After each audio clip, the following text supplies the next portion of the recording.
My name is SANDRO MARCOS. Well, I think I definitely consider myself as someone who has grown up in this province.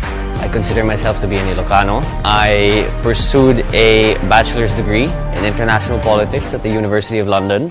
I went to the London School of Economics to take up my master's degree in development economics. Well, first of all, I would like to wish all the candidates good luck. I'm sure that them having reached this point in itself is already an achievement, so I'd like to congratulate them on that. I would just say keep doing what you're doing. My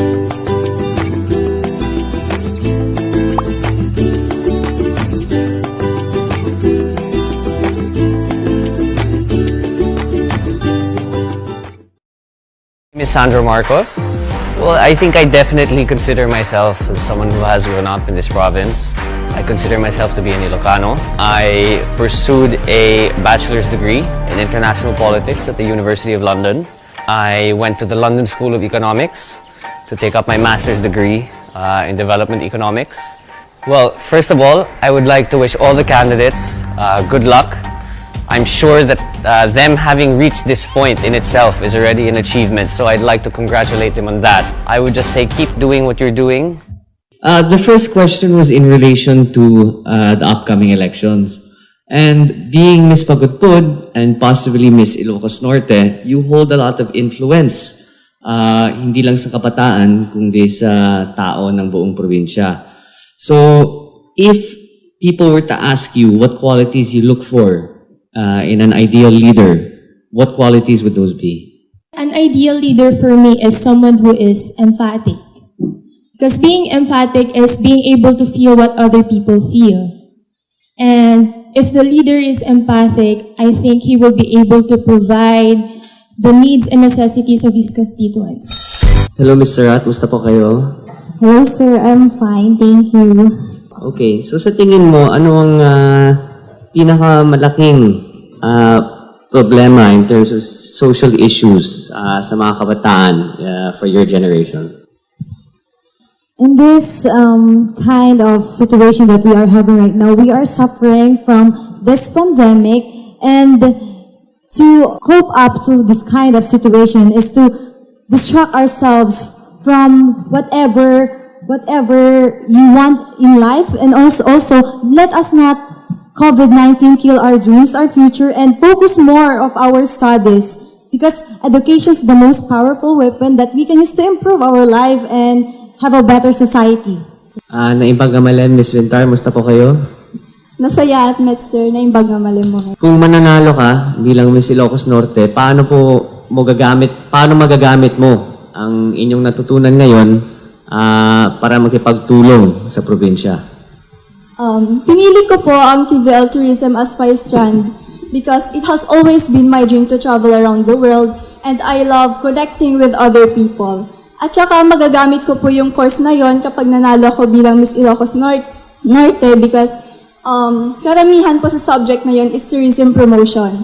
And magkakaroon po ako ng background knowledge kung paano po ako makaka-contribute sa ating officials, kung paano natin i-promote ang ating magandang probinsya. Ako naman, ma'am. First of all, Miss Bakara, hello. How are you? I'm okay. I'm a bit nervous. Nervous pa rin? Yes, sir. Okay lang, kayang-kaya mo to. But for me naman, as a follow-up to Mom's question, how would you say, or what would you say has been your biggest achievement, either personally or professionally, during this pandemic?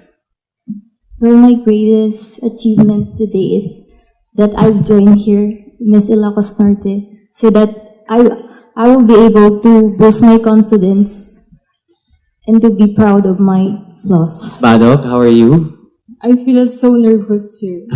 Okay lang, I'm sure everyone's nervous, and like I said, kayang-kaya mo to. Hello, Miss Pana, musta po kayo? Not too nervous? Yes, a little bit nervous, sir. Okay. My question for you is, we've been seeing now what's been happening with the community pantries across the nation, even here in Ilocos. What do you think that says about us as a people, not just Ilocanos but Filipinos, that we are able to achieve such a generous feat? being Ilocano is being resilient. We are able to face it, and it is a challenge for us to become better people here in Ilocos Norte, sir. Continuing na lang po sa question ni Ma'am, aside from the seawall, let's pretend that I am a potential tourist na gustong pumunta sa Corimao. What can you tell me that would convince me to go to Corimao as a tourist? Our municipality doesn't only offer pleasurable adventures like hiking, tata adati pag-raftingan, di paguludan, tapos adati pag-kayakingan di gaang. Adut tina-develop nga historical places nga dati kat daan-daan lang ti tao.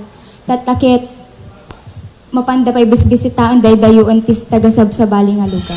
I can see you're confident. That's very good. Congratulations. My question lang for you is, you described yourself as a public figure. So being a public figure, how have you used that to bring a positive impact to the people of Ilocos Norte, and how have you handled that stature and the reputation that comes with being a public figure? You need to maintain a good image. You need to be careful with your words and with your actions.